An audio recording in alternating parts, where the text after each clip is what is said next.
Well, our first guest tonight, Meredith Hayes, is the School and Student Nutrition Senior Manager of FoodShare Toronto, Canada's largest food security organization. She has a passion for cooking, gardening, food justice, and worms, ew, and has delivered countless workshops for teachers, community members, and students of all ages. Over the years, Meredith has developed some of Field to Table School's signature programs and events, including the Great Big Crunch, the Rotten Apple Party, the Footprint Garden, and Eat in Ontario. Meredith is working to establish provincial and national farm-to-school networks and is proud to be a part of changing the future of school food. Meredith, are you there? I am here. Thank you so much for joining us on Live Healthy Now. Meredith, thanks so much for having me. Absolutely. Tell us about the work of FoodShare. Well, FoodShare is a nonprofit organization here in Toronto that's been working for over 27 years now to address food insecurity in our communities. It started off initially as an asset in the community where people could contact a hotline to find out where emergency food programs were located, but quickly recognized an opportunity to work more closely with communities to develop their capacity to meet their own food needs, to do advocacy and policy work around that, as well as establish food programs like community gardens and community kitchens, and a number of other programs. And right now we've got over 60 staff that are working with us in partnership with communities to transform the way in which we work with good, healthy food every day in our lives. Fantastic. You know what, we have a video clip of some of the school programs that we'd like to roll right now. Oh, great. Great. Okay, so let's roll that.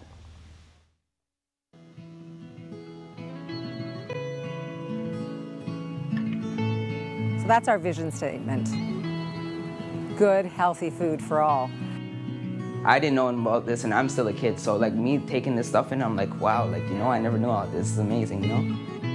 And what better place than to start with children? We know that is the way so much social change has happened. So we're focusing on the school system and kids as a way of changing actually the entire food system. It starts with kids needing to access at least one healthy meal at school a day. And it has been FoodShare's work that has been the backbone of the model, which has created student nutrition programs actually in most of the country. 720 student nutrition programs in which 141,000 kids eat each day. And they can be breakfast, snack, or lunch. Kids who come to school, sometimes they haven't got anything to eat. Once they have a full stomach, they perform well at school. That's basically it.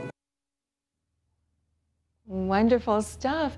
Tell me, what is food literacy? What does that mean exactly? Well, food literacy is a term that we're using to get people actually to think. It's a term that people aren't usually accustomed to, but it's this idea of understanding your food from how it's grown to how to prepare it, how to select it, make sure it's fresh, also knowing how to establish your own garden, how to budget for it, and sort of understanding just the way that we would have literacy and numeracy and understanding math and being able to read, that we also want our students of all ages to build these vital food skills and have literacy so that they can live a good, healthy life. You know, interesting that you mentioned math. Not my favorite subject at all. But Meredith, why is it important that food not be viewed as a commodity? I think it's really important because food is much more than that. Food is what connects us all, but it's also what fuels us.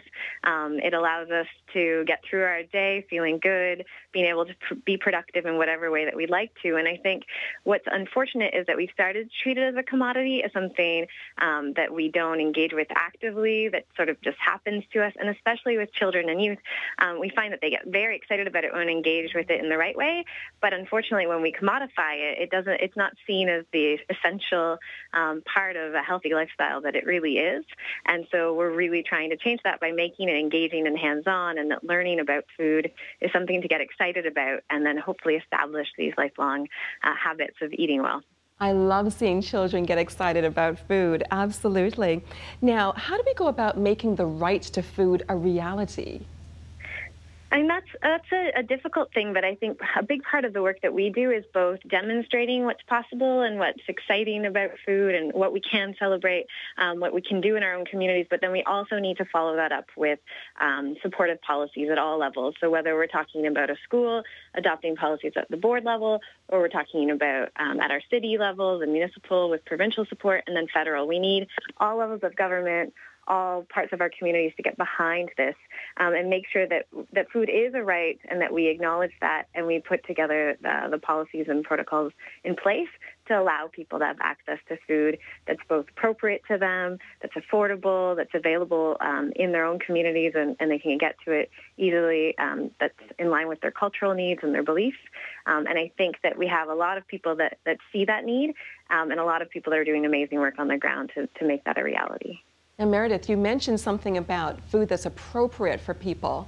You know, talking about culturally appropriate food, how does your organization, you know, make sure that the culture itself is getting the appropriate food? Is that something that you really make sure you're doing, or? Absolutely. It's really important to us at Food Share. I mean, we have a number of different values that come into play when we make decisions as an organization about food, but culturally appropriate is right up there at the top because for us, although we certainly value supporting our local farmers, supporting sustainable and organic foods when possible, we also recognize that there is a spectrum that's based on people's financial access around where their community is located. A number of different factors come into play, as well as culture, and we think it's really important that we celebrate the food cultures that so many people have brought to our community and that it's not about giving up those foods. It's about maybe exploring some local options where possible and celebrating new foods, but also honoring the fact that people's food cultures are very important to who they are and to their well-being overall, and that we really need to make sure that we keep that in mind as we promote different programs and work with our community members. Wonderful. Now, urban agriculture, that's something that I'm really interested in. I love things like people having gardens, you know, in the backyard and even in the front yard.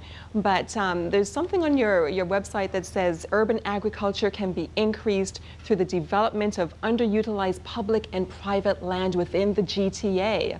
Talk to us a little bit about that. Yeah, I mean, there's incredible work that's happening in partnership with Food Share all across the city. And what's really exciting once you start looking for urban agriculture and examples of it, you can see it everywhere. You can see it on people's balconies. You can see it on rooftops.